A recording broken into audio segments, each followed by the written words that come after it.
Ladies and gentlemen, I want to fly to Princeton University in New Jersey to interview Del C. Allison Jr.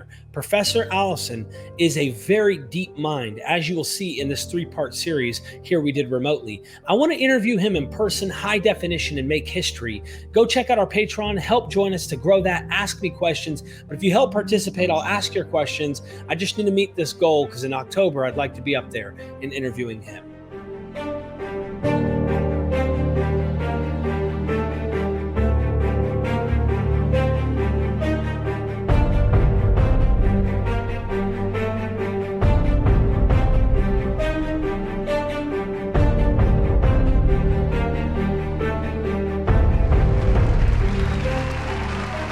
Welcome back, part 3 with Dr. Del C. Allison Jr. Welcome back. Let's finish this up, right? So the eschatology is the study of last things. And I wanted to give you a little context. Maybe you can address the worldview I came out of and maybe tell me, as a historian, a scholar, expert on these topics, as it pertains to resurrection, but also there's a bigger theme. Resurrection plays a huge role, but eschatology is a big idea that can be discussed. It ties together, though. I was a full preterist. Are you aware who full preterists are? Do you mean that everything is fulfilled? Yes. In what, AD 70 or? Yes, sir. Everything was fulfilled when I was the final place I went was full preterism because of the time statements. There were so many. Jesus himself said, this generation, it's going to happen soon.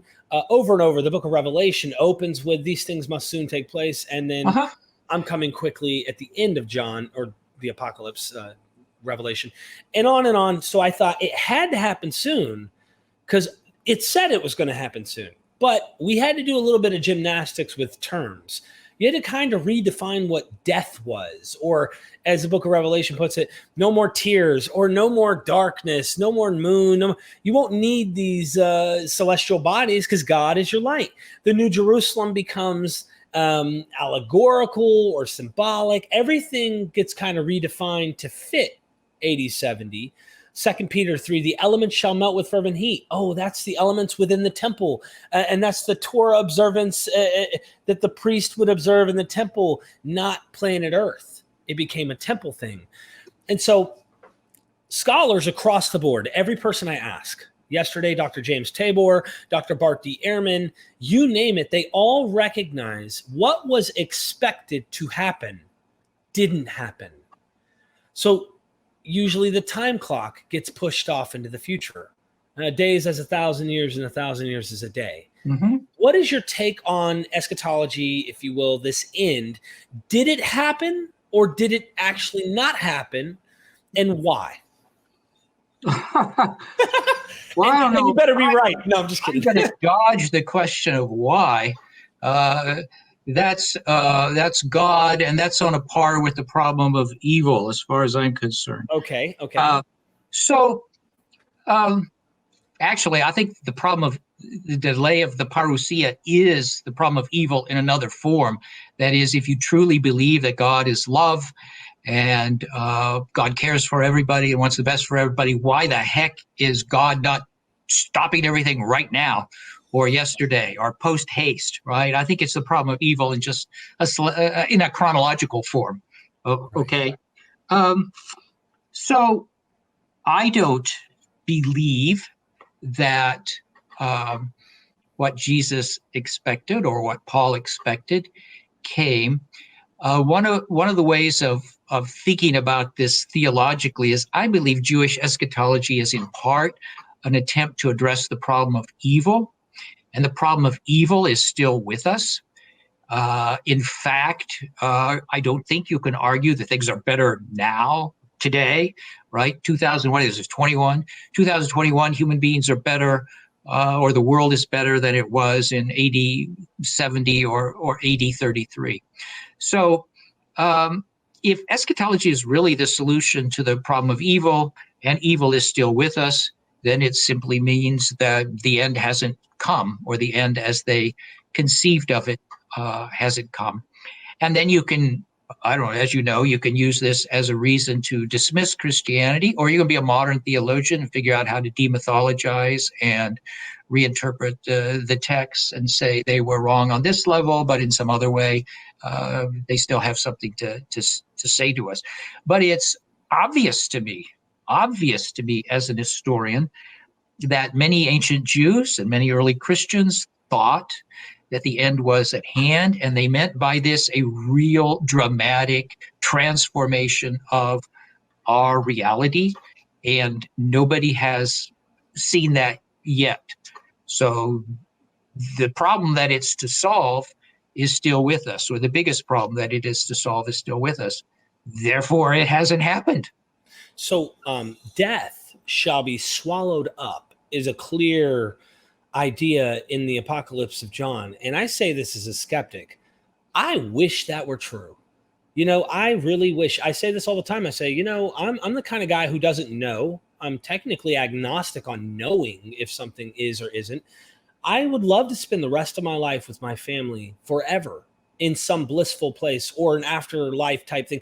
I would love that. But I say, death being swallowed up, as a preterist, I interpreted death to be covenantal death or spiritual death. And I look at things like Ephesians and go, you were dead in your trespasses and sins, but never saw that even sin was the production of death according to the mindset of a Jew. So like they saw that sin was why we die in the beginning. And they redefine death. For example, in the garden, they say, in the day you eat thereof, you will surely die. They literally take that day and say, did he physically die that day? Oh, of course not. So therefore, death is not what you think it is. And it's a fundamentalist way of trying to harmonize to make 70 AD the time in which covenant death was put to an end, or a spiritual death, not literal death.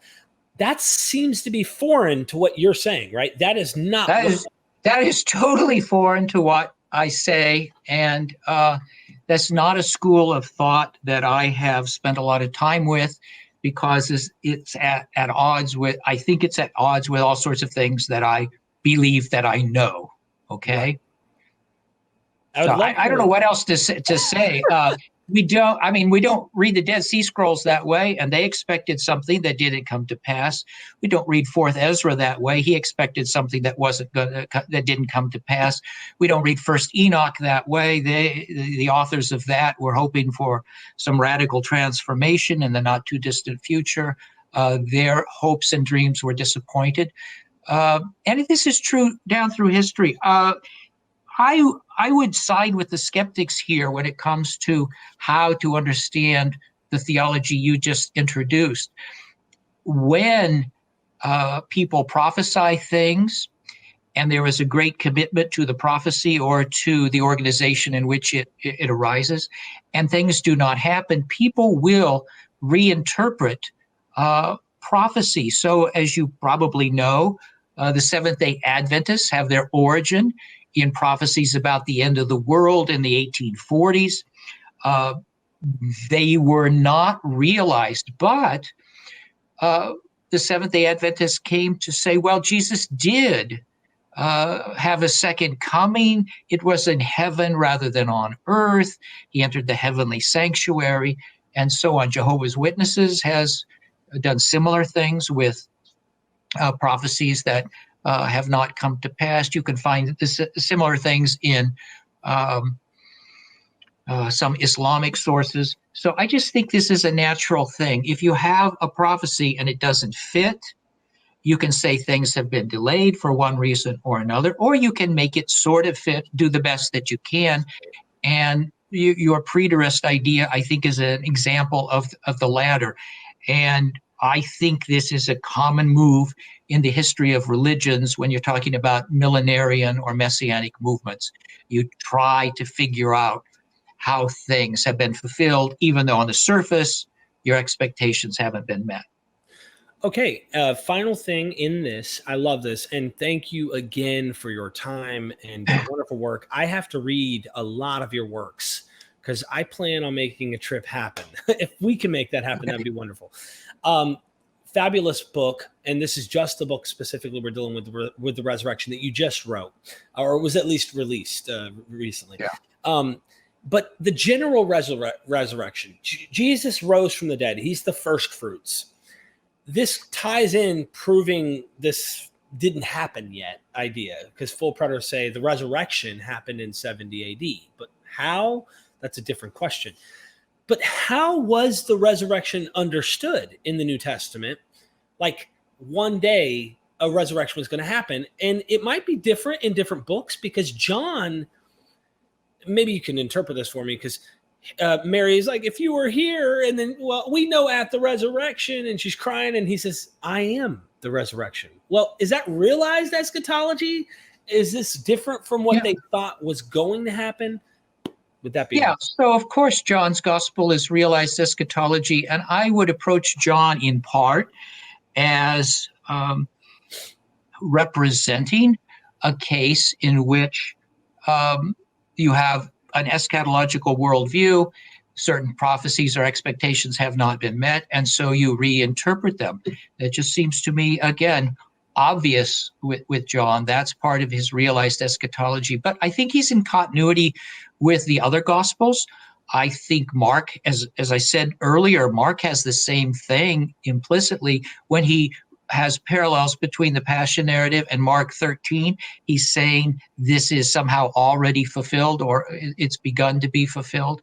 I also have a suspicion here that maybe I'll get to it someday, but I would like to come back to this question of comparative religion and eschatological disappointment, because I think once the horizontal disappoints, there is a tendency to do the vertical. Mm-hmm. I think that's what's going on in the Gospel of John. I think I can make this case that that's what's going on with some of the Native American movements around 1900, their disappointment, the ghost dance and all of that, and what comes later. Maybe early Gnosticism fits this in part. You can't do the horizontal, so you're doing the vertical. It's just totally natural, it seems to me.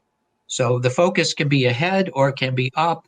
And I think in early Christianity, the focus initially is mostly forward.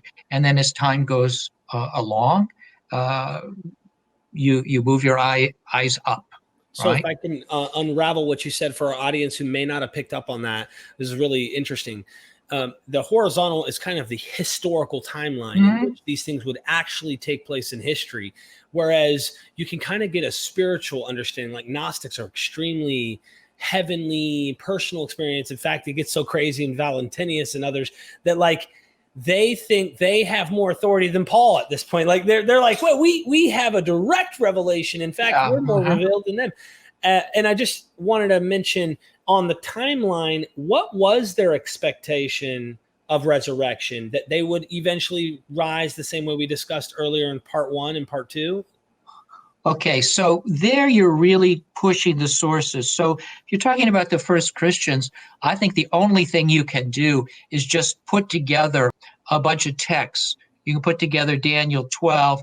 You can put together Ezekiel 37. You can put together, you just add a bunch of texts and you say, well, this is what Jews thought about resurrection. There's no reason to think early Christians believed anything different than that. As time goes along, Christians then have their own reflection. So 1 Corinthians 15 is really an interesting text.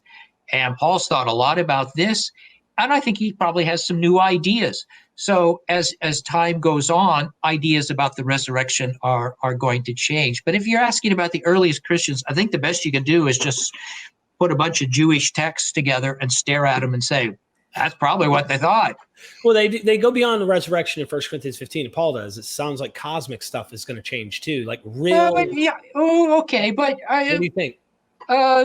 Second Baruch does that. Daniel 12 might do that. There's a reference to the stars there. I think John Collins thinks that might be astral immortality. If he's right about that, then you already got that sort of thing in Daniel. That's controversial. Modern commentators disagree about that, but I think there's a really good possibility you already have that sort of idea in Daniel. So I see precedent for what Paul is doing. in Thank 1 you. Corinthians 15. This is amazing. I really hope everyone watching not only saw how you dealt with these questions, but we'll go and read the book. It's got a wonderful cover on it, and I love this stuff. I'm a skeptic who actually loves this stuff. I hope you noticed that. That's, by the way, that is the only book cover I have ever chosen. Every other time I've written 20-some books, and no publisher has ever said, yeah, that's a good one. They've said, we're going to hand it out to our department, whatever. Let the advertising people handle this. I actually picked this cover, found it online, and they said, okay, we'll do it. So I was amazed. So much material in it. Anyone who's interested in these topics should go read. You talk about things I've never heard about, never thought about in that way. And that's one of the reasons I do appreciate. And I think what I said at the beginning of the first part about scholars saying that one of the greatest in our time, it is something worth looking into. Well, thank you very much. Let's make that trip happen, Dr. Allison. Okay. Hope we can do that. And ladies and gentlemen, in case you're on either side, I don't care where you fall on this. In fact, I understand why people believe. And, we talked about the apocalyptic stuff at the end. A lot of that stuff is giving people hope. There's some deep meaning to these things. And I don't want us to laugh it off. And I also don't want us to bash people who may be more skeptical of approaching these things. So I'm trying to bridge a gap, a chasm.